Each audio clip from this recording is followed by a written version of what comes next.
Olá, boa tarde a todos. Hoje estou falando português.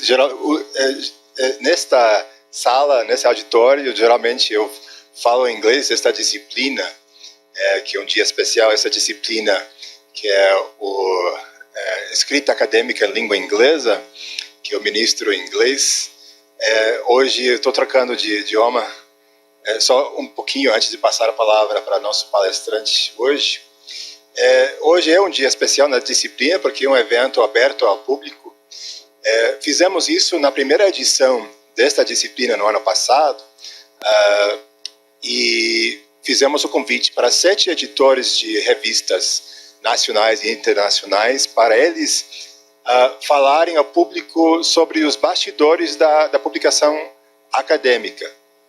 E sempre foi incluso na visão sobre essa disciplina, que não fosse somente sobre como melhorar a escrita em inglês, mas também como conscientizar as pessoas sobre um letramento acadêmico no mundo da publicação científica de modo geral.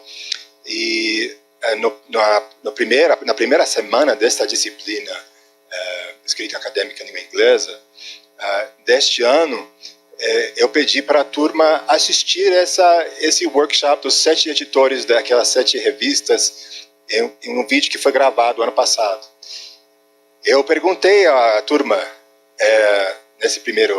depois de assistir, que foi homework, foi tarefa de casa para eles, se eles tinham gostado de assistir o vídeo. Todo mundo disse sim, menos teve uma alma corajosa naquela turma que disse não, aquele dia.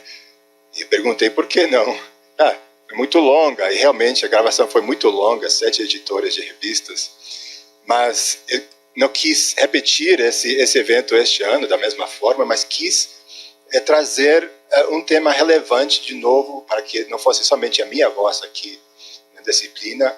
E eu tenho a sorte de trabalhar com uma equipe maravilhosa na PRPPG, e, na verdade, o idealizador dessas disciplinas transversais, que esta é uma delas, está aqui conosco em algum lugar da sala. O professor Rodak estava aqui, acho que ele saiu por um pouquinho, e foi ele que pensou nessa ideia das disciplinas transversais.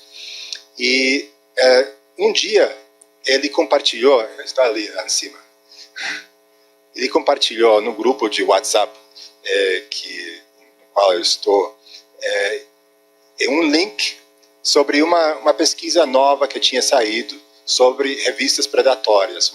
Saiu uma matéria da revista FAPESP Pesquisa. Assim, quando eu vi a matéria, eu disse, olha, tem que ser esse assunto. Esse é o assunto que temos que trazer para a disciplina este ano.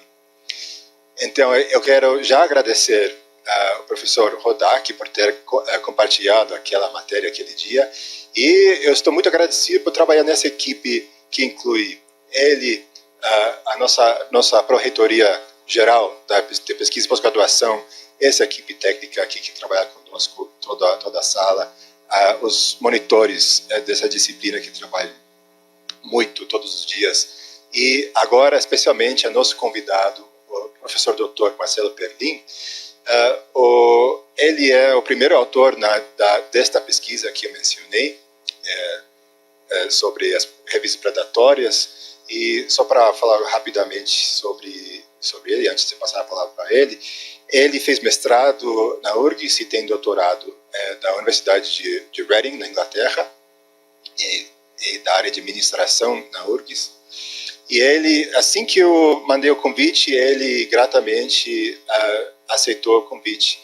Então, eu gostaria de agradecer profundamente a vinda, a presença hoje do professor Marcelo, para compartilhar esse conhecimento conosco hoje. E eu gostaria de give my hand para o nosso convidado hoje. Muito obrigado, professor Marcelo.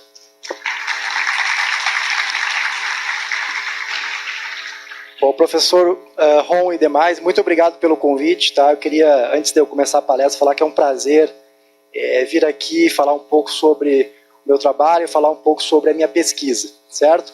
Então, qual que vai ser o tópico dessa palestra, tá? Essa palestra eu vou falar sobre revistas predatórias.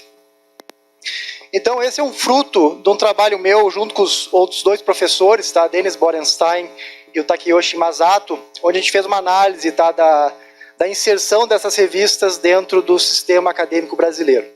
Então, o que eu pretendo falar? Eu vou primeiro falar um pouco sobre características de revistas predatórias, tá? Então, eu vou tentar justificar por que elas são mais populares aqui no Brasil, ou por que o Brasil é mais sensível a essas revistas. Eu vou dar um exemplo de revista predatória também, para vocês enxergarem, tá, como que elas se portam. Imagina um zoológico, né? O bicho, revista predatória, ela tem mais ou menos uma feição parecida para qualquer uma delas, então eu vou mostrar uma para vocês. E depois disso eu vou entrar mais na modelagem, lá na pesquisa, tá? Eu vou falar um pouquinho mais sobre esse artigo que nós publicamos recentemente nessa revista, na Scientometrics, certo? Então vamos lá, pessoal. Para entender essa palestra, você tem que entender um pouco sobre o sistema acadêmico, tá?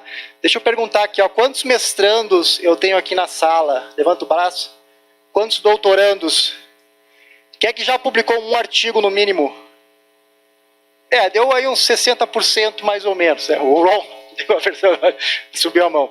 Então, pessoal, o que acontece, tá? Num sistema acadêmico tradicional, como todos sabem, tá? O nosso meio de trabalho, a nossa troca, né, que a gente faz, o nosso produto é pesquisa científica. Então, parte do trabalho desse sistema acadêmico, pesquisa, ensino e extensão, essa é a pesquisa. E hoje em dia a pesquisa está mais em voga, tá? Então, como é que a gente seleciona acadêmicos, pelo menos eu posso falar da minha área, é geralmente pela produção científica desse acadêmico. Então, eu não preciso nem dizer que fazer ciência, tá, escrever artigos, é algo que é muito importante para a nossa carreira. Então, o sistema tradicional de produção de artigos é: você escreve o artigo, você manda para uma revista, e aí essa revista pode cobrar ou não. Na minha área em particular, que é finanças, tá? As revistas cobram um valor mais ou menos de $80. E quando você paga essa revista, não existe garantia nenhuma que o artigo vai passar, tá? Então, na verdade, na grande maioria das vezes, você recebe um reject, né? Um desk reject, certo? Então, depois que passa dessa primeira fase, que é a fase do editor, né? Ele manda para os pareceristas, que vão fazer uma avaliação que teoricamente, ou assim, no mundo perfeito, não deveria ser enviesada, e vão te dar um parecer de volta para você fazer as correções, ou então indicação para rejeitar o paper, certo? Então, o ponto importante aqui é que no sistema tradicional, você pagar esse FII não te garante, obviamente, que você vai ter a publicação lá no final, certo? Então, o que aconteceu, pessoal? O sistema tradicional, ele teve vou chamar assim, um embate, tá? Porque se você olhar do ponto de vista financeiro, ele é um sistema muito negativo para as universidades. Por quê? Porque, primeiro, a universidade paga o salário do professor, do pesquisador, esse pesquisador paga um FII para mandar para o periódico, e quando é aceito esse artigo, a editora cobra da universidade para ter acesso ao periódico. Então, olha que coisa maluca. Quer dizer, vamos pensar na própria URGS. Eu escrevo um paper, eu publico esse paper no Bom Journal, e a URGS tem que pagar essa editora para poder acessar o paper dentro da própria URGS, certo? Então, o que aconteceu, pessoal? Esse sistema tradicional de pesquisa, de publicação pelas editoras, ele foi questionado por um movimento chamado Open Access, tá? Então, no Open Access, o que se faz? Quando você publica o artigo, você paga uma taxa um pouquinho maior, tá? Eu sei assim de cabeça, mais ou menos $1.500, $2.000, e esse artigo fica aberto para a sociedade inteira, tá? Então, é um modelo assim, desde que exista fundos da universidade para pagar o Open Access, é um modelo mais justo do ponto de vista do que a gente faz, né? O nosso trabalho que vamos chamar assim, melhorar a nossa sociedade. Então, pessoal, esse foi o que motivou, tá? Então, as revistas predatórias, elas não são descoladas do movimento Open Access. E, na verdade, foi no movimento Open Access que elas se proliferaram. Então, o que é uma revista predatória, tá? Então, pegando o principal autor, principal pesquisador nessa área, que é o Beal, ele fala que revistas editoras predatórias são aquelas que exploram o modelo Open Access para lucrar de publicações acadêmicas de forma desonesta, tá? Esse é o chamado Pay to Publish. Tá? Então imagina que você é um acadêmico, você precisa de uma publicação, vamos dizer, para conseguir mais fomento, mais recursos financeiros para sua pesquisa, ou até mesmo para se manter no seu PPG, né?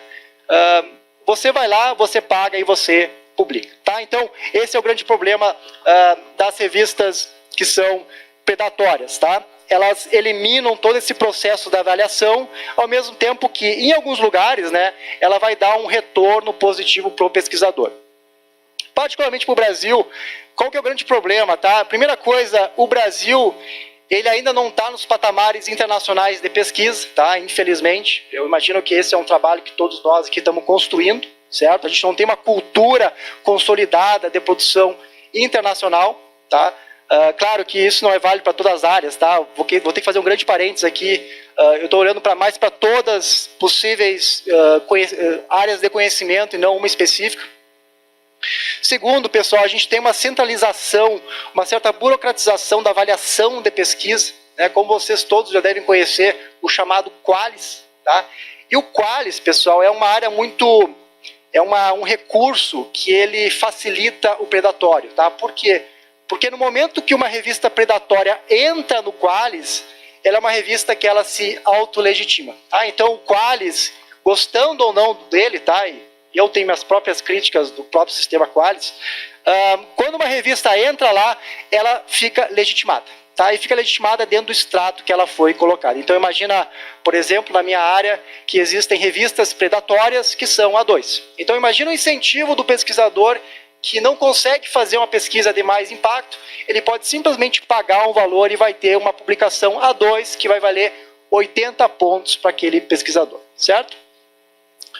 Outro ponto aqui importante, pessoal, e aqui, essa aqui eu vou falar bem claro, é uma opinião minha, tá? Eu não tenho nenhuma base científica para argumentar a respeito disso, mas eu sinto que no passado existia uma cultura de quantidade de publicação e não de qualidade de publicação, tá? Então, eu sei de casos de professores que praticamente eram fábricas de produzir paper. Então, os caras faziam 15 papers num ano. Tá? Na minha área, pessoal, isso aqui é um absurdo. Tá? 15 artigos num ano, né? E todos eles, vamos chamar assim, extratos bem inferiores. Então, é aquele artigo que o cara faz, mas ele simplesmente ocupa espaço na internet porque ninguém lê, ninguém cita, então aquilo não tem impacto nenhum dentro da produção de ciência, certo?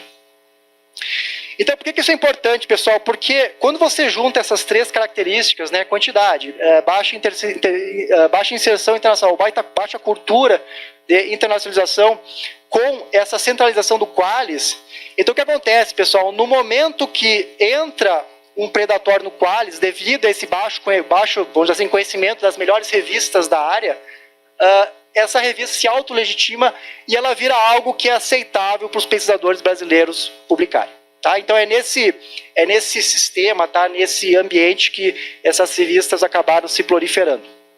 Eu não preciso nem dizer, tá? O impacto disso é extremamente significativo. Eu sempre digo que você fazer ciência, né, devido a essa subjetividade de avaliação da ciência, né, como é que você diz se o cara é um bom pesquisador ou é um mau pesquisador? Você perde essa confiança na meritocracia, tá? Que eu entendo como ser algo sagrado dentro da academia, como sendo algo que a gente tem que brigar para que ela seja válida. Então, se você não tem meritocracia dentro da academia, então, meio que... Por que você vai tentar produzir um paper bom? Porque você vai tentar revistas cada vez de mais impacto, com mais inserção e mais citação. Então, isso é algo que a gente tem que brigar bastante. Segundo, má alocação de recursos, tá? Como a gente sabe, hoje... a forma como a gente financia pesquisa é tudo recurso público. E esses recursos públicos, eles são direcionados de acordo com editais, né? E na grande maioria das vezes, pessoal, de acordo com o Qualis. Então, imagina a seguinte situação. Você tem um pesquisador que ele só publica em revistas predatórias, ele consegue mais recursos para ele publicar em mais revistas predatórias. Então, esse recurso que está indo para esse pesquisador, né, poderia estar indo para outro pesquisador que está tentando, vamos dizer assim, uma produção mais séria, né, uma produção mais consciente dentro da sua própria área. E também a questão de perda de credibilidade internacional, isso acho que também é um ponto que entra exatamente em alinhamento ao que eu acabei de falar. Então, algumas características, pessoal, de revistas predatórias, tá? Em primeiro lugar, elas cobram um valor alto para a publicação e geralmente após o aceite do artigo, tá? Isso é uma coisa bem, tem que ficar bem clara. Então, o que acontece? Você entra no site, lá de tudo assim, submission, tá todo o sistema de submissão, a estrutura do artigo que eles esperam, mas eles só informam o que tem que pagar para fazer a publicação depois do artigo ser aceite, tá? Literalmente como se fosse uma armadilha, né? O cara chega lá, olha, vou enviar meu artigo, daqui a um tempo recebe a resposta e aceite, já recebe uma conta, né, para essa pessoa ir lá e pagar. Segundo, um período curto de submissão e publicação, então já tem casos, pessoal, de dias, então eu acho que aqui é um ponto que fica bem claro para quem faz pesquisa, né? Poxa, eu nunca tive um artigo que foi publicado com menos de, no mínimo, 4 meses de avaliação. Nunca na minha vida. Tá? Então, como é que pode você ter uma revista que em uma semana faz todo o processo de avaliação? Então, pensa o seguinte, tanta coisa que a gente tem que fazer dentro do nosso trabalho, né? Você assumir que os pareceristas abriram a agenda deles simplesmente para avaliar o seu artigo e o editor também colocou num fast track, uma forma apressada. Então, é obviamente claro que não teve avaliação, tá? Um artigo que é aceito, é publicado em uma semana, ele não passou pela avaliação de pares, tá? Não tem, eu acho muito difícil que isso possa acontecer. Segundo, o processo de avaliação, pares inexistente ou superficial, tá? Pode até ser que pareça que teve avaliação, mas no fundo não teve. Os editores, quando você abre essa revista, tá? Eles, ou quando existem, eles nunca deram consentimento para estar lá. Então é muito comum você abrir uma revista predatória e você vê um nome bem famoso da área. Mas se você perguntar para aquela pessoa se ela realmente está no board está como associado, como editor associado à revista, ele vai dizer que não, tá? Que nunca nem sabia que estava o seu nome lá. E outro ponto é que muitas vezes esses nomes nem existem, certo? Então você joga o nome do professor no Google, você não acha publicação, não acha nenhum vínculo com a universidade que está colocada lá, então os caras simplesmente não têm existência. Indo além, os nomes, tá, pessoal, eles sempre seguem o mesmo padrão, tá? Sempre é a mesma coisa. É assim, são nomes que quando você lê parecem revistas ok, né? Então, geralmente são próximos de revistas que são conceituadas da área. Então aqui eu tenho o exemplo Canadian Journal of Business Research, né? Então, por exemplo, na minha área tem um journal chamado Journal of Business Research, que é bastante famoso, tem até um fator de impacto relativamente alto. E outro ponto é que geralmente, pessoal, eles têm algum tipo de indicação geográfica, tá? Isso é uma coisa engraçada. Então eles botam assim, Canadian Journal of Business, entendeu? Ou American Journal of Science, ou algo próximo disso. Então, eu acho que é uma forma que eles aprenderam de tentar dar um lastro à revista, tá? E tentar enganar as pessoas que aquilo realmente é algo que vale a pena do ponto de vista ciência. Mas muitas vezes, né, você olha o journal, quando você vai atrás para entender onde é que está a equipe daquele publisher, daquela editora, está tudo em outro país, tá? Não tem nada a ver com o Canadá, com os Estados Unidos, não tem absolutamente nada a ver com os países que estão no título.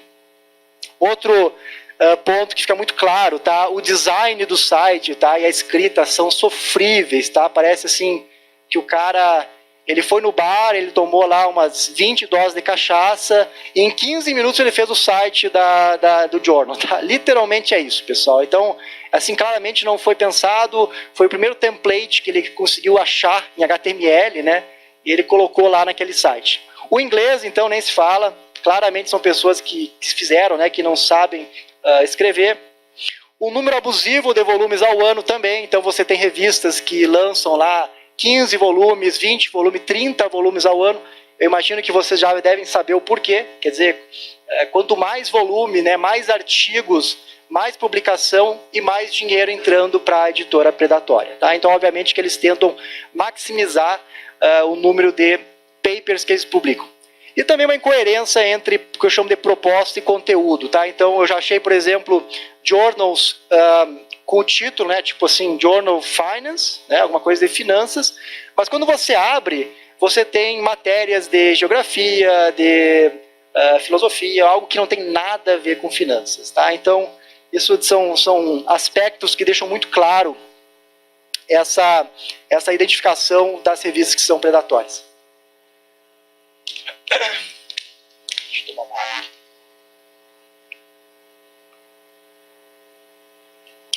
Bom, Bom, deixa eu dar um exemplo aqui de uma revista que eu peguei, tá? Não tem nada de especial, eu simplesmente peguei algumas primeiras aqui de uma lista que eu tenho lá. Essa revista saiu do Bill, tá? Então o Bill, que é um bibliotecário, ele tem uma lista chamada Bill's List, que ele faz uma descrição dessas revistas. E eu peguei essa aqui. Então, Asian Journal of Business and Management Science. Então, pelo nome, parece ser uma revista respeitada, pelo menos se alguém me falasse, eu publiquei no Asian Journal of Business and Management Science, né? Parece algo que você acreditaria. Alguns sinais, pessoal. Então, eu abri o site, tá? E aquele link está ali. Vocês podem, inclusive, acessar do celular, se vocês quiserem.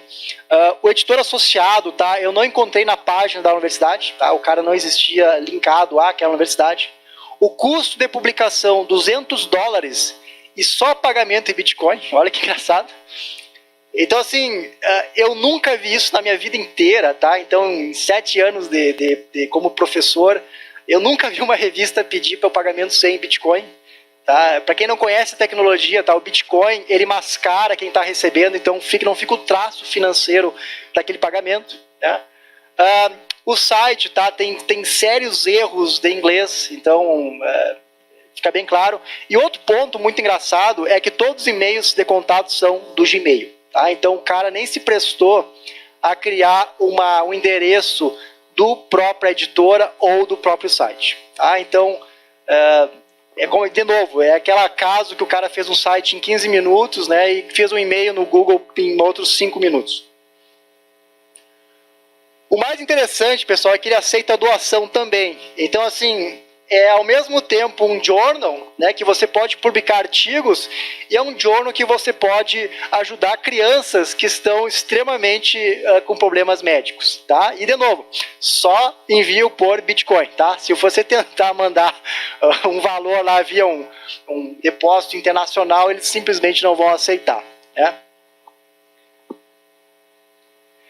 E, por mais incrível que pareça, pessoal, esse journal está listado no nosso Qualys. Tá? Então, se você pegar o ISSN dele, você vai achar esse journal. Por mais ridículo que ele apareça, né, por mais absurdo que são as coisas que estão contidas lá, esse journal está no Qualys da arquitetura, no Qualys da ciência política, engenharias e também no Qualys, né, que a gente chama de saco de gatos, né, que é o interdisciplinar, certo? Obviamente é um Qualys baixo, tá? Eu não vou negar isso, então a gente está vendo aqui B5, B4 e B3, mas pessoal, ele está lá, tá? Assim, apesar de ser um Qualys baixo, pense no seguinte, o trabalho na publicação, ele é muito baixo. Se você pagar, você publicou, tá entendendo? Então imagina um pesquisador com algum recurso, tá?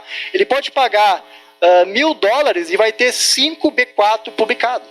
Ele pode pagar $2.000 e vai ter 10 B4 publicados. Estão entendendo? Então, dado que a pessoa existe o recurso financeiro, ela consegue escalonar, maximizar a sua pontuação de uma forma muito fácil. Tá? Então, o fato dele estar numa seção baixa, tá, num Qualys baixo, não justifica ele estar lá. Tá? Eu não tenho dúvida disso. Certo? Então, dado esse problema, tá, dado essa existência dessas revistas predatórias, no início de 2017, eu comecei a fazer uma pesquisa para tentar entender, né, como é que essas revistas estão incorporadas dentro do sistema acadêmico brasileiro. Né? Devido ao quê? Devido a esses fatores que eu acabei de falar no nosso primeiro slide. Então, esse artigo já foi publicado na revista Scientometrics, acho que faz uns 2 meses. E o título é Is Predatory Publishing a Real Threat? Evidence from a Large Database Study. Então, qual que é o meu principal objetivo? Tá? O primeiro é tentar entender qual que é a inserção dessas revistas. Então, vamos pegar assim, de todas as publicações que já aconteceram no Brasil, qual que é a percentagem de publicações que são tidas como predatórias. Segundo, tentar entender quem que está publicando nessas revistas e aí tentar tirar algum tipo de intuição, né? Quais são as razões dessas pessoas, desses pesquisadores estarem procurando essas revistas. E terceiro, pessoal, mensurar o papel do Qualys, tá? Em termos de participação e de impacto. Tá? Como eu já falei, o Qualys é a forma que a gente mede qualidade de publicação.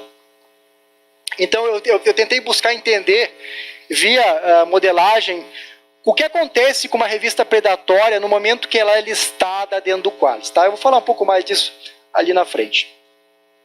Então os dados dessa pesquisa foram retirados do Lattes. Então eu tenho dados de publicações de 2000 a 2015.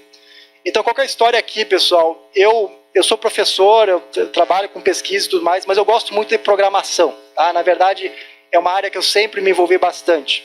E eu programo muito uma linguagem chamada R. Então o que aconteceu? 3 anos atrás, eu construí um software que ele baixa os dados do Lattes.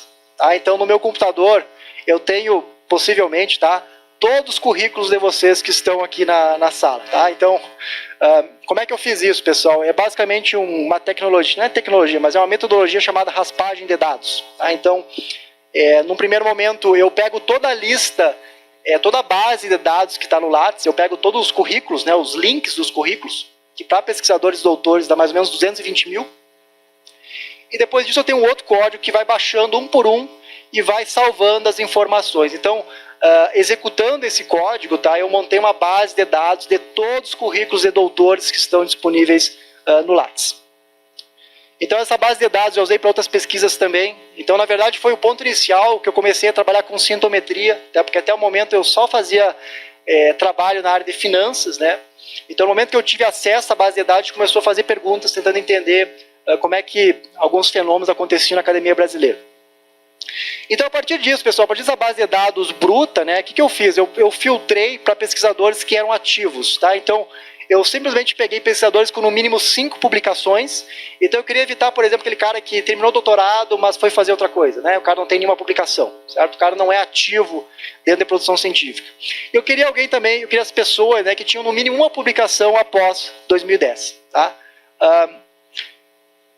Então, dada essa base de dados de publicações, tá? Então o que eu tinha lá? Eu tinha o nome do pesquisador, eu tinha o local que ele publicou, o ISSN, eu tinha, obviamente, né, o qualis dele, dessa produção naquele ano também. Eu tinha outros dados sobre onde essa pessoa fez o doutorado, onde ela fez o mestrado, entre várias outras informações. Então, se está no Lattes, pessoal, eu tenho lá na minha base de dados. E a segunda parte da pesquisa foi buscar informações sobre jornais predatórios, tá? Então, primeiro ponto aqui, pessoal, é que você dizer que um journal é predatório não existe um consenso, tá? Nem todos concordam da forma que você faz isso. A lista mais famosa que existe para dizer se um journal é predatório ou não é a chamada Beall's List. Tá? O que é isso aqui? Então, um bibliotecário da universidade esqueci o nome da universidade, tá? Mas depois vocês podem achar na internet. Mas ele começou a montar um repositório de dados de revistas que ele entendia que eram predatórias, tá? Então ele começou em meados de 2012 e ele foi montando isso, que na verdade era um blog, tá? Então cada post no blog era uma revista diferente. Então o que acontecia? No começo, o Beall, cada novo post, ele escrevia detalhadamente por que ele achava que aquela revista era predatória, certo?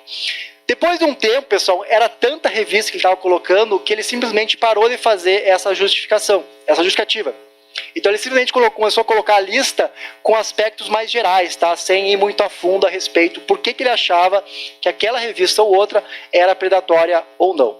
Então o que aconteceu? No final de 2016, 2017, ele tinha uma lista que, se eu não me engano, acho que eram 11 mil revistas, não era tudo isso, acho que era umas 6 mil revistas, eu não lembro, algo próximo disso, eu não lembro direitinho, tá?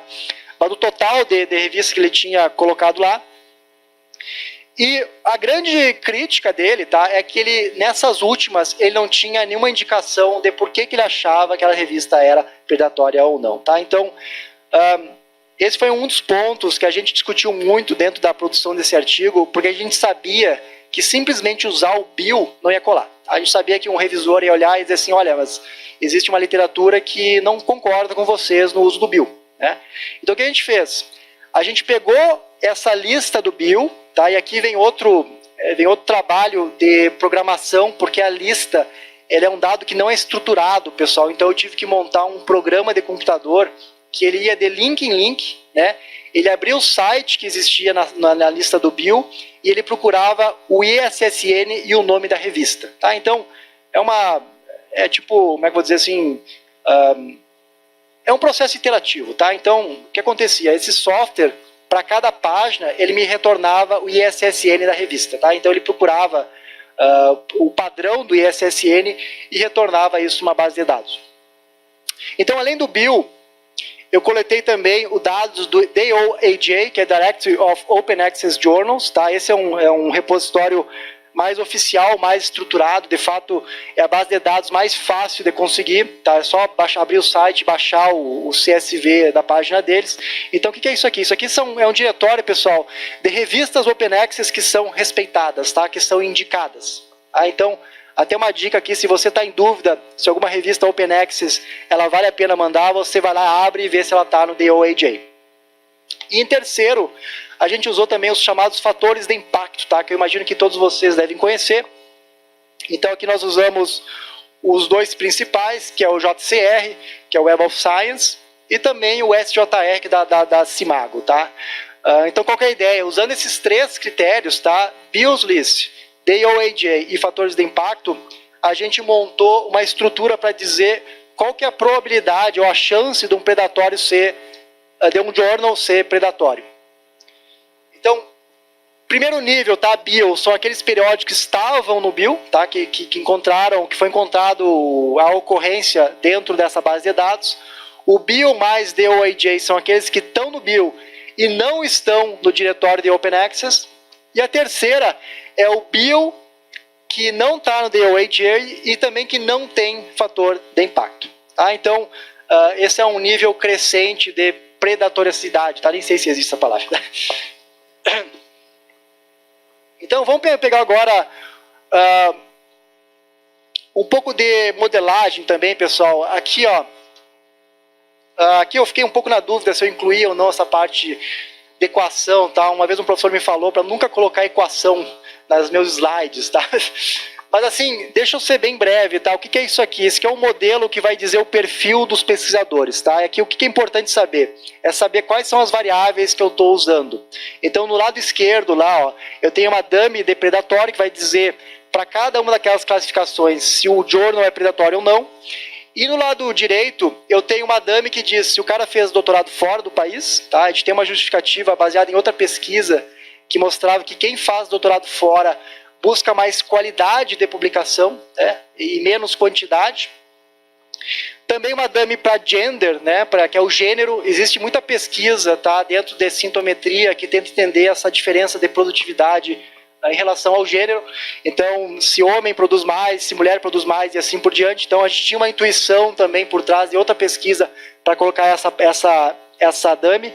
Na verdade, a nossa premissa é que os homens, tá, eles, na média, claro, né, eles publicam mais do que mulheres, mas eles focam mais em menor qualidade. Tá? Então, quando a gente segmenta por qualidade, as mulheres têm mais produção do que os homens. Então, a nossa ideia é, olha, vamos ver se são os homens que estão, na sua maioria, né, fazendo essas pesquisas, essas publicações predatórias, estão buscando mais quantidade, estão em detrimento de qualidade. E aqui no doutorado fora, tá, também a gente buscou uma correlação positiva. A ideia é, olha, o cara fez doutorado fora, então espera-se que ele saiba, né, ou tenha maior entendimento das revistas que vale a pena, e ele nem vai olhar essas revistas predatórias. Tá? Ele vai dar uma olhada no site, vai ver o nome e vai ver claramente que não tem nada a ver.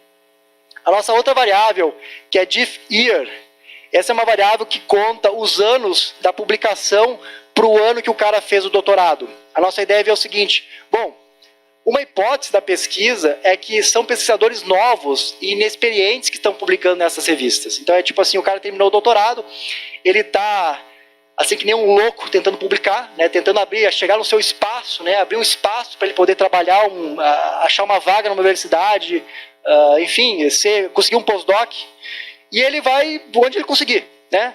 Então uma hipótese da pesquisa era, bom, vamos ver se as pessoas que têm pouco tempo desde o doutorado é que estão publicando nessas revistas, certo? A outra variável é o número de publicações, então mesma ideia também, então pesquisadores mais antigos tendem a ter maior número, ou então pessoas que focam também o número, e essa última é aquele número de publicações em Web of Science, tá? Então tentar entender aquela pessoa que publica em pesquisa indexada num indexador, num fator de impacto conhecido, será que ela realmente procura esses predatórios ou não? O último modelo vai ser um modelo respectivo a tentar entender o impacto do Qualis, tá? Tentar entender assim, olha, quando uma revista predatória entra no Qualis, o que acontece com o número de publicações. Então, no lado esquerdo, esse é o modelo mais difícil de entender, tá? Porque ele tem uma série de subindexadores. Então, NPUB IDT é o número de publicações na revista I no Qualis D para o tempo T. Ali, ó, DPRED vai ser dummy para predatório. Aquele AFTQ IDT vai ser uma dummy, tá? Que vai tentar entender o tempo quando o journal entrou no Qualis. Então, no momento que ele entrou, essa dummy vira 1. E a final, que é aquela lá, essa interação das duas, é que vai me dizer o que acontece quando predatórios entram no Qualis, tá? Esse aqui é um modelo em finanças bem popular, é chamado modelo de tratamento. Então, qual que é a ideia aqui, pessoal? O que a gente queria ver? Ó, a gente está tentando entender o valor do φ aqui, ó, nesse último parcela da equação. Esse φ, se ele for positivo, né, e for significativo, ele vai dizer que quando uma revista predatória entra no Qualis, ela recebe mais publicação do que uma revista que não é predatória, tá? Que é exatamente aquela ideia de que as pessoas estão, vamos chamar assim, privilegiando as revistas predatórias em detrimento de revistas que não são predatórias. Bom, vamos para o resultado direto aqui. Eu vou passar essa tabela aqui, não é tão importante.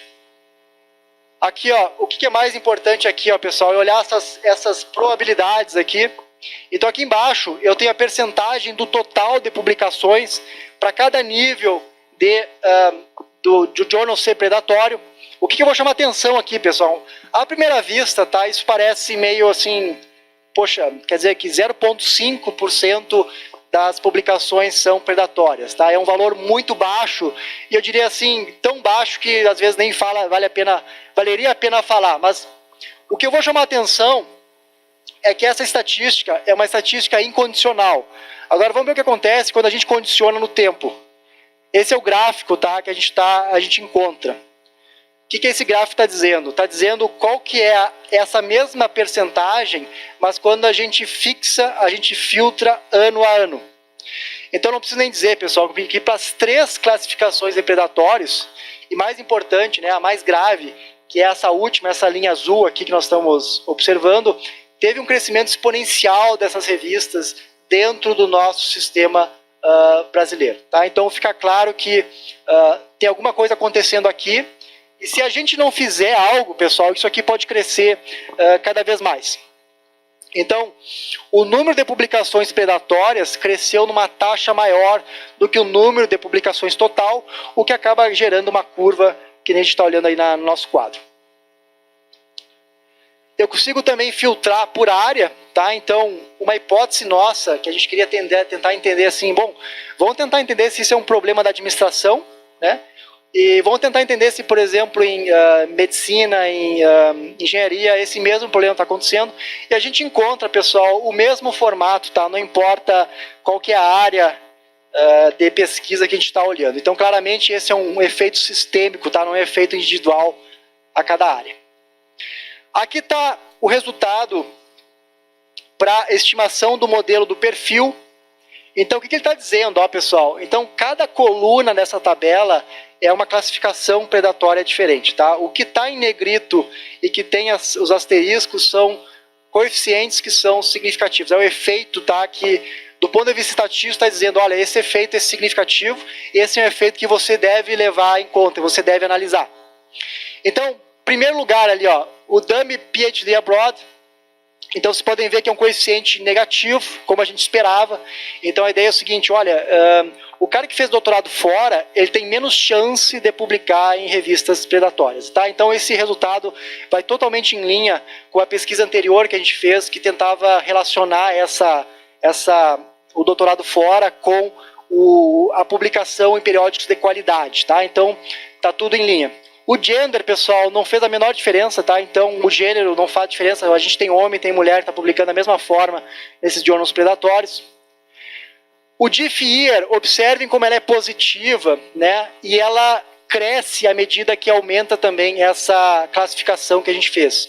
Então, o que ele está medindo?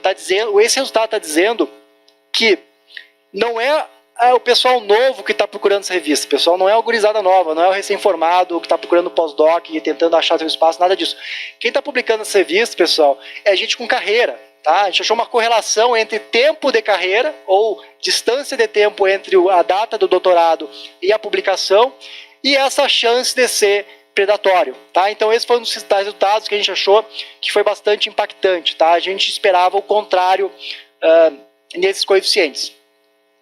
Quando olha o número de publicações, também positivo, tá? Como a gente esperaria, e também publicações indexadas, tá? A gente acha negativo, que é aquela ideia que quem procura publicações com fator de impacto tende a evitar essas revistas. Bom, vamos em frente, pessoal. O próximo resultado vai ser com relação a esses predatórios no Qualis, tá? Então, a partir do momento que a gente teve o resultado do perfil, né, a gente pensou, bom, vamos mais a fundo, vamos tentar investigar qual que é o canal possível, né, que essas revistas predatórias estão entrando. Então, o que eu mostro no quadro para vocês é a percentagem de revistas predatórias quando a gente segrega, quando a gente condiciona ao ano do Qualis, certo? E também ao extrato do Qualis, tá? Então, vamos olhar os primeiros anos ali, ó, 2010, 2011, 2012. Vocês podem ver que a distribuição era mais ou menos flat, tá? Não perfeita. E, na verdade, em alguns pontos ali, ó, em 2012, você tinha... em alguns pontos, tá, seria o mais esperado, tá? Então, em 2012, você vê que começa esse movimento para fazer as predatórias mais para o fundo da distribuição. A partir de 2013 tem um movimento mais forte, né? Então você vê que aquelas revistas que antes estavam no estado superior, elas começam a ser puxadas para B5, C e assim por diante, tá? Mas, como eu falei antes, pessoal, não importa o extrato, tá? Desde que ela ganhe algum ponto, e o pesquisador tem um incentivo financeiro para fazer essa publicação, ainda é um problema, tá? Então, num mundo perfeito, o que devia acontecer? Todas essas revistas aí que eu estou mostrando, elas deviam ser simplesmente C, tá? Elas não deveriam ser válidas para pontuação de desempenho de pesquisa.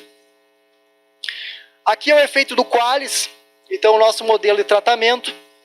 Então o que eu vou chamar atenção aqui? Ó? No primeiro, que é o coeficiente control, você vê um valor negativo. Então isso está dizendo o seguinte, as revistas predatórias, quando a gente olha o total, né, de publicações, ela incondicionalmente ela tem uma menor taxa de número de publicações, o que é coerente, né, com o resultado que a gente achou que mais ou menos 0,5%, né, estavam no total de publicações. Quando a gente olha after, a gente vê o efeito do Qualis para qualquer publicação, tá? Então incondicional. O que isso está dizendo? Está dizendo que quando uma revista que é predatória ou não é predatória, tá? Todas elas, quando ela entra no Qualis, o que acontece? Aumenta o número de publicações, tá? Então, esse efeito que é bem esperado, eu acho que é bem intuitivo entender que o Qualis, tá? Ele legitima, ele diz quais são as produções, as revistas que você deveria produzir. E mais importante, no último parâmetro, no coeficiente que está fazendo a iteração de controle e depois, control e after, você tem um valor positivo. Então ele está dizendo o seguinte, olha, quando uma revista predatória entra no Qualis, ela recebe mais publicações do que uma revista que não é predatória. Então claramente está havendo um privilégio, tá? As pessoas, os pesquisadores estão privilegiando essa revista que é predatória, possivelmente por ser mais fácil, em detrimento das outras revistas que não são predatórias. E o que eu chamo mais atenção é que esse efeito, à medida que você avança, né, nesses grupos de classificação de ser predatório, ele é mais forte ainda para o último grupo. Tá? Então aquelas revistas que estão no bio, que não estão no DOAJ e que não estão no fator de impacto, essas são as revistas que estão sendo mais priorizadas. Tá? Então esse modelo que a gente estimou, ele mostra claramente essa ideia de que o Qualis ele tem um efeito e obviamente o Qualis, né, da forma como ele está puxando essas publicações.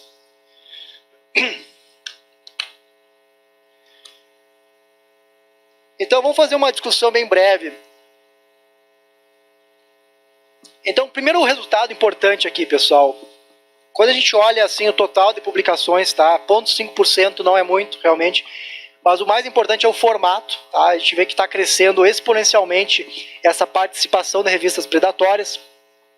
Com relação ao perfil, a gente encontra que pesquisadores com doutorado local, com mais tempo de publicação e com foco em quantidade, têm mais chance de estar fazendo essa publicação em predatórios.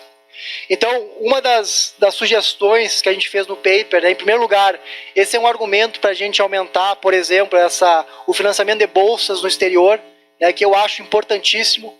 Tá? Eu acho que é uma das maneiras da gente fomentar a ciência no país, é realmente fomentando mais bolsas de doutorado no exterior, tanto bolsa de doutorado pleno quanto doutorado sanduíche. Segundo, né, e aqui o ponto que foi assim para nós mais impactante, né, não é a gurizada nova, tá? Não é o pessoal novo que está publicando aqui, são pesquisadores antigos. Tá? Inclusive, indo mais além da literatura, a gente até encontrou outro pesquisador que achou exatamente o mesmo resultado. Então aqui, pessoal, aqui é um ponto que leva, tá, a gente a ter indícios que pode estar tendo, assim, como é que eu vou dizer, alguém tentando lograr o sistema. Tá? Literalmente isso, tá? Por que eu digo assim, meio que pisando em ovos, tá? Porque eu não tenho evidências para falar isso, com certeza, tá? Eu não tenho evidências para dizer que o pesquisador antigo, lá com 15 anos de carreira, ele simplesmente não viu o site, por equívoco, por erro, ele não foi lá e publicou sem saber que era predatório, ou se esse pesquisador sabia que é predatório e simplesmente mandou, né, o paper lá, pagou a taxa e ganhou essa publicação de uma forma muito fácil, tá? Qual que é o meu ponto aqui, pessoal? Eu, como pesquisador, tá? Eu acho tentando argumentar, tá? Quais são os artigos já submetidos, né? Quem é que já publicou naquela revista? Abra um artigo ou dois, leia o artigo, vê se é uma coisa razoável. Segundo, eu sempre falo para meus alunos, né? O melhor lugar para procurar uma revista para publicar é olhar as referências do próprio trabalho. Então, se eu estou fazendo um trabalho sobre, sei lá, biomecânica, então eu vou ter que mandar meu artigo, possivelmente, para aquelas referências que eu estou citando no meu trabalho. Tá? Então, essa é a melhor fonte, porque geralmente essas referências que eu estou citando são de revistas boas. Terceiro, conversar com os colegas, tá? Obviamente, nunca façam, né, o cara solitário, né, que não conta para ninguém. Então, fala com o colega, vê se ele conhece a revista, se tem uma ideia. E aqui, colega, incluindo o próprio supervisor, né? Então, se você tem um orientador, ele é o cara que vai te dizer se uma revista é boa ou não. Olhar o DOJ e SJR também. E na dúvida, pessoal, não submita, tá? Não se coloquem a esse risco. Como eu já falei, não vale a pena. E vocês têm aqui uma reputação só. Então, algo que a gente tem que prezar tanto tempo, né? E que depois de quebrada a reputação, é muito difícil você conseguir restabelecer ela. Vai exigir o dobro do trabalho, certo? Bom, então, pessoal, bem em ponto aqui, exatamente 15 horas. Queria agradecer, então, essa possibilidade de falar aqui um pouco sobre o meu trabalho. O artigo completo, tá, original, vocês podem acessar nesse site aqui. Eu imagino que vocês têm acesso pela universidade, mas se não conseguirem, me mandem e-mail e eu repasso para vocês o artigo. Eu tenho um site pessoal também que eu coloco a respeito de várias coisas. Eu tenho um blog, eu falo sobre finanças, sobre R, que é programação. Eu tenho um livro também que vocês podem encontrar lá. E qualquer outra dúvida que eu não falei aqui, que vocês não me perguntarem por estarem meio tímidos, vocês podem mandar um e-mail para esse endereço aqui, ok? Muito obrigado, tá? E até a próxima.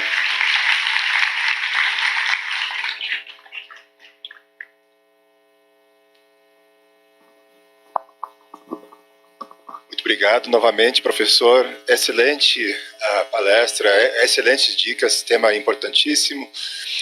Daqui a pouco a gente vai passar a palavra para vocês, abrir para perguntas, não somente para as pessoas aqui dentro da sala, mas também as pessoas que estão acompanhando ao vivo. Não sei se você sabia disso, que tem pessoas acompanhando online também, que vão poder enviar suas perguntas para nós através do SIGA, online, eletronicamente, e também o João vai estar com o microfone, é só levantar a mão para quem tiver qualquer pergunta, dúvida, e eles passarão o microfone para vocês. Mas eu tinha uma primeira dúvida, uma pergunta que eu tenho. Eu desconfio de que existem certas regiões geográficas que são mais culpadas do que outras em termos de onde vem muitas dessas revistas predatórias.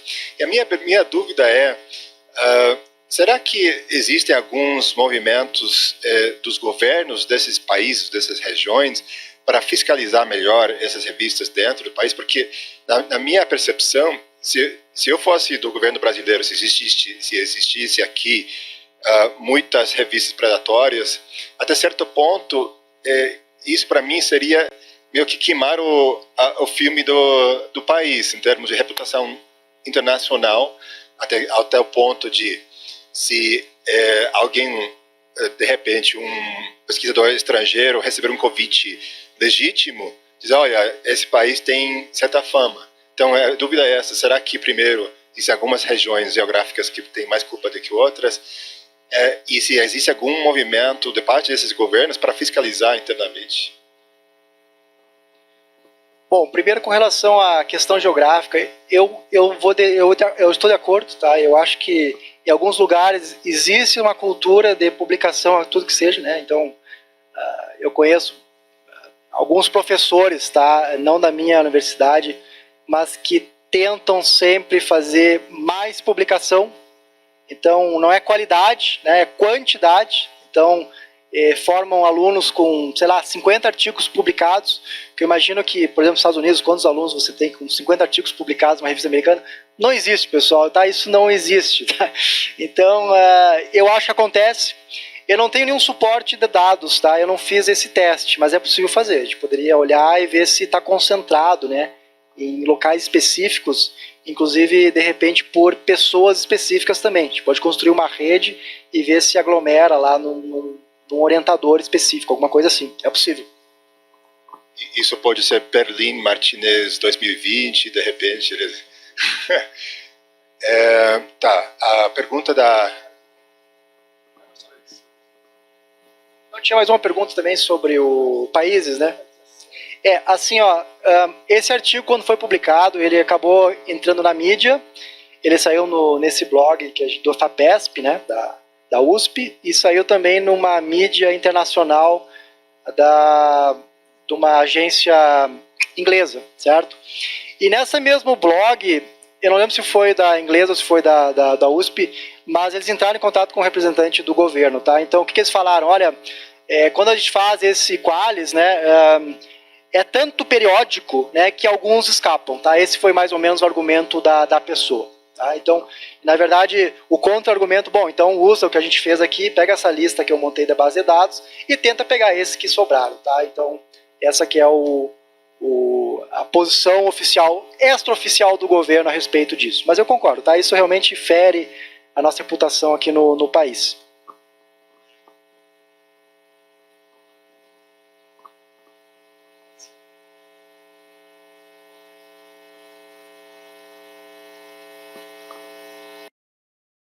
Fosse alguma coisa importante.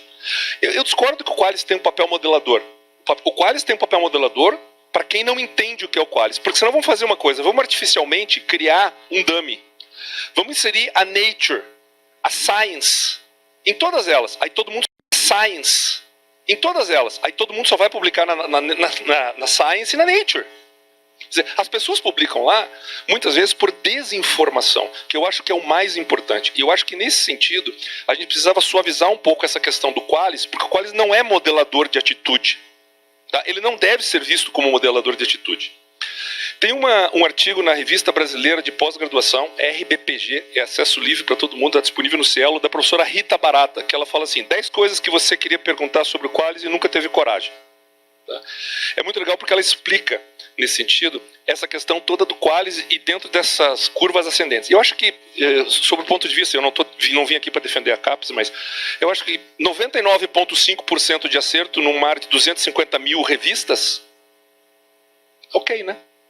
0,5% dessa coisa toda tá legal. Eu acho que a CAPES tem acertado. O que as pessoas precisam fazer é justamente ter cuidado nas submissões. E aí eu queria que talvez a gente entrasse numa outra conversa, né, sobre o ponto de vista daquilo que a gente olha, porque a gente vê determinadas revistas, e eu tenho os dados da CAPES e vi, por exemplo, eu não sei se vocês têm ideia, mas a gente paga para produzir, paga água, luz, telefone, pesquisador, laboratório, custa fazer pesquisa, né, especialmente aqueles que trabalham com pesquisa às vezes mais experimental. Então a gente paga um monte para fazer pesquisa e depois paga para publicar. E você paga para consumir. Né? Então eu queria tentar entender um pouco mais as outras revistas que têm um mérito importante dessas políticas que elas utilizam muitas vezes de aceitar e ter permeabilidade muitas vezes para um conjunto de outros artigos, porque muitos dos artigos que às vezes não entram nessas revistas melhor qualificadas, elas acabam às vezes uma predatória, né? Aquela história do going down the impact fact ladder. E eu queria que você colocasse algumas coisas nesse sentido, porque se a gente for olhar, eu não me lembro dos números, mas passava de 6 ou 7 milhões o que o Brasil investiu só numa revista, que ela tem taxas de publicação. Né? Então isso representa um impacto muito grande, né, para um país. Quanto a gente investe para publicar o que a gente já pagou para produzir. Então, para divulgar o conhecimento, o custo agregado nisso gigantesco. Então, eu queria, se você pudesse falar um pouco sobre essa relação das outras revistas melhor estabelecidas e muitas vezes os preços e como se estabelece essas questões, porque eu acho que esse é um fator muito importante para que as pessoas, obviamente, consigam entender melhor, né, e evitar as revistas predatórias. Então, assim, eu posso tentar falar da minha área, tá? Eu não consigo falar todas as áreas, obviamente, certo? Mas, assim, o que eu enxergo, pessoal, com relação a essa relação das revistas melhor estabelecidas, elas meio que criam um feudo, né? Então, o que acontece? Você só consegue mandar um artigo para lá se você tiver um financiamento muito forte. Então, isso cria uma restrição muito, muito grande para quem está fazendo pesquisa e não tem um orçamento tão grande. Então, por exemplo, tem uma revista na minha área, que é a Journal of Banking and Finance, que para você submeter um artigo é $250 e cada nova revisão é mais $250. Então, imagina que você ficou 2 anos fazendo revisão de artigo, que para essa revista não é algo tão longe, e você vai gastar aí um valor absurdo, né? Muito grande. Então, isso cria uma restrição natural. Então, pessoas ou entidades, pesquisas que têm mais recursos é que vão mandar lá. Eu mandei para essa revista um artigo e nunca mais mandei, tá? Porque eu não acho que eu não consigo ter um fluxo de caixa suficiente para bancar essas revisões de mais um artigo no futuro e assim por diante. E na época eu só mandamos porque a gente tinha recurso de um projeto. Mas assim, o que eu enxergo, tá, com relação a essa, vamos chamar assim, essa injustiça, tá, é que tem um movimento, eu já li sobre isso, um movimento de alguns pesquisadores tentando sair das revistas tradicionais, tá, tentando sair desse modelo que a gente criou academicamente, onde ou você paga, ou a universidade paga para ter acesso ao artigo, ou você paga esse Open Access, tá? Então, eu não tenho detalhes do ponto da minha cabeça, tá? Mas eu sei que existem pesquisadores que estão levantando essa bandeira muito forte. E aqui é uma bandeira, pessoal, que é difícil levantar, porque para você dizer que é contra as editoras tradicionais, você tem que ser muito bom e muito estabilizado na sua profissão. Então, por exemplo, eu, como pesquisador com pouco tempo de carreira, né, seria muita burrice minha eu ir contra as revistas tradicionais. Eu nunca ia subir na minha carreira. Nunca. Né? Então, imagina que eu estou, vamos dizer, uma universidade britânica, né, onde eu concorro para ter o tenure, né, que aqui no Brasil é um conceito meio estranho. Né? A gente tem a grande maioria das universidades públicas, o tenure a gente já consegue na entrada, mas imagina você está brigando pelo tenure e você destaca que você vai ser contra a Science, né? Você vai ser o cara que eu não vou mandar artigo para a Science. Então você automaticamente já aniquilou a sua carreira. Então, o que eu acho, assim, do meu ponto de vista pessoal, tá? Eu acho que, como qualquer sistema econômico, que é o que a gente tem, tá? Então você tem esse trabalho para fazer o artigo e a editora tem um trabalho para formatar e divulgar esse artigo, vai ter que ter um equilíbrio. Tá? Então, o que eu acho que vai acontecer é que essas taxas provavelmente vão diminuir. Tá? Por que eu acho isso?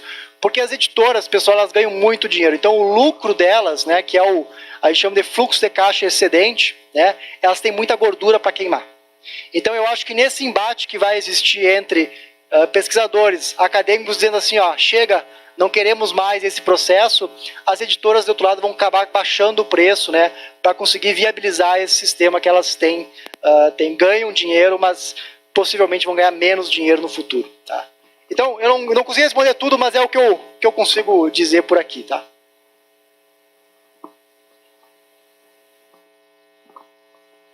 Eu só vou trazer um comentário da Letícia De Bella, ela é uma das nossas alunas do remoto. Ela diz o seguinte: os programas de pós-graduação estão cada vez mais condicionando a titulação do aluno à publicação. E não é uma, geralmente são mais de uma para doutorado. E com qualis alto, tipo mínimo se publicar numa revista A ou B1. Assim, hoje a gente faz milagre para ter resultados e logo submeter um artigo, já que a resposta das revistas demora mais de meses, ou a gente apela para outras alternativas. Bom, não tinha nenhuma pergunta dela, não tinha nada, né? Só comentar o... Tá. Assim, ó, eu entendo o orientador falando isso, tá? Eu tenho orientandos, tanto do mestrado quanto do doutorado. Então, principalmente no doutorado, eu tenho que ser sincero com o meu aluno e dizer o seguinte: olha, quando você sair daqui e você for fazer um concurso, o que eles vão olhar? Eles vão olhar o teu qualis. Tá? Então, eu acho que é natural, como orientador, você tentar dizer para os alunos: olha, publica bem, publica com quantidade também. Tá? Infelizmente, você vai ter que fazer um trade-off nesse início de carreira, porque concurso público hoje, na grande maioria dos lugares, pessoal, vai contar a quantidade, tá? Não tenho dúvida disso, tá? Então, infelizmente, eu entendo esse conselho do orientador e eu já dei esse mesmo conselho, tá? Então, eu olho, tento ajudar o aluno, né? Tentando formatar ele de uma maneira que aumente a chance de ele já sair empregado da universidade.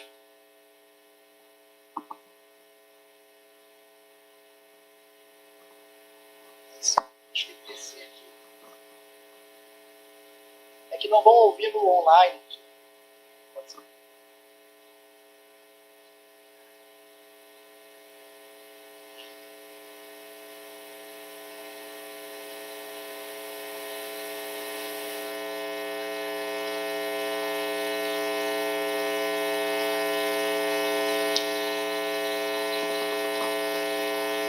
Olha, essa questão de direitos autorais, tá?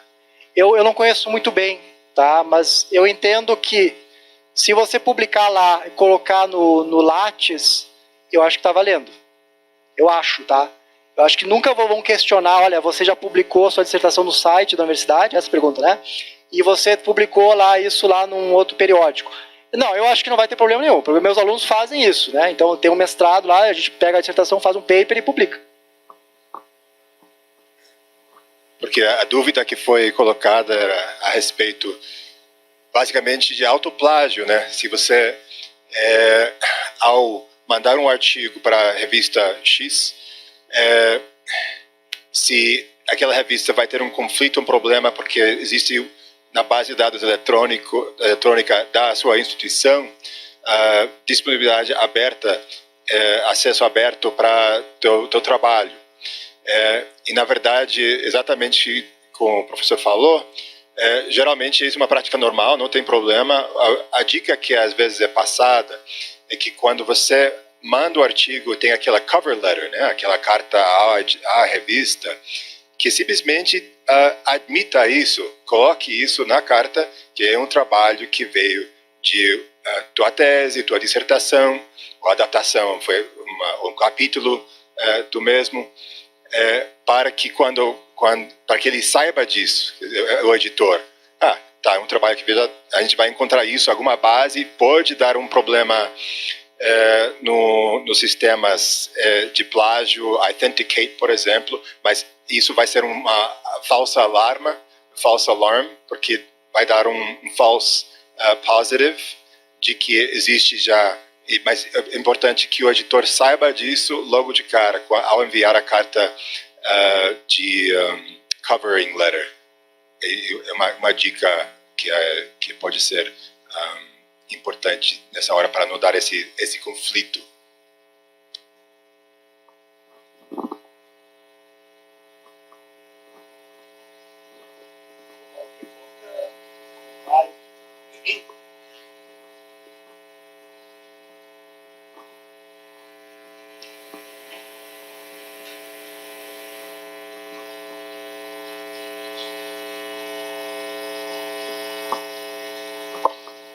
Cirurgia, não estou conseguindo.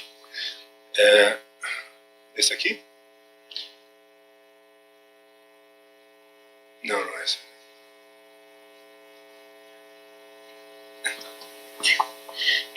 Então, a pergunta é do Leandro Curitza. E ele está perguntando se no seu estudo foi considerada a produção tipo, no mundo inteiro ou no Brasil.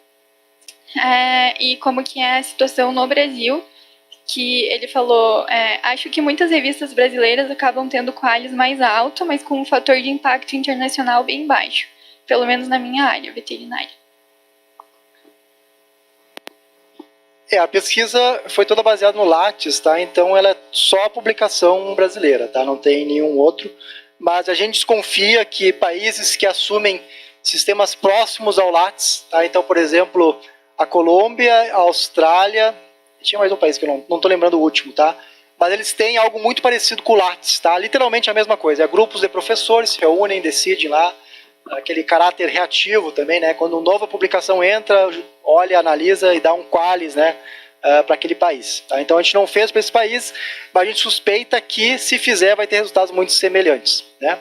Com relação a essa preferência local, tá? Isso eu posso dar a minha opinião, o meu caso, que é o qualis da administração que eu conheço um pouco mais. Pessoal, e é verdade, tá? Isso com certeza. Então se você pegar a linha A2 do qualis, não a A1, né? A A1 tem que ser uma revista internacional, né? Por definição, que nem o professor falou lá, pelas regras, né, do qualis, né, então tem que ser internacional com fator de impacto maior do que 1. Se olhar no A2, as revistas brasileiras, as revistas locais, as que estão lá, sempre tem um fator de impacto menor. Tá? Por que isso ocorre, pessoal? Poxa, as pessoas que estão na comissão entendem que aquelas revistas têm, né, vamos chamar assim, qualidade que seria comparável a outras revistas internacionais com mais fator de impacto. Tá?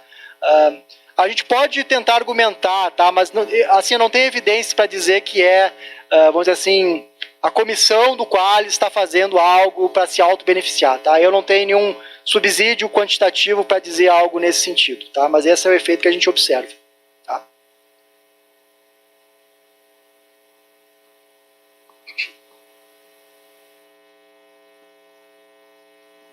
Alguma outra pergunta?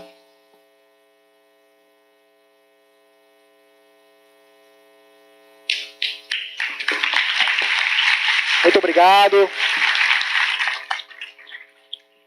Novamente, eu gostaria de parabenizá-lo pela palestra. Muito obrigado. E para os alunos dessa turma, nossa última aula, nosso último encontro juntos é quarta-feira, semana que vem. Até lá.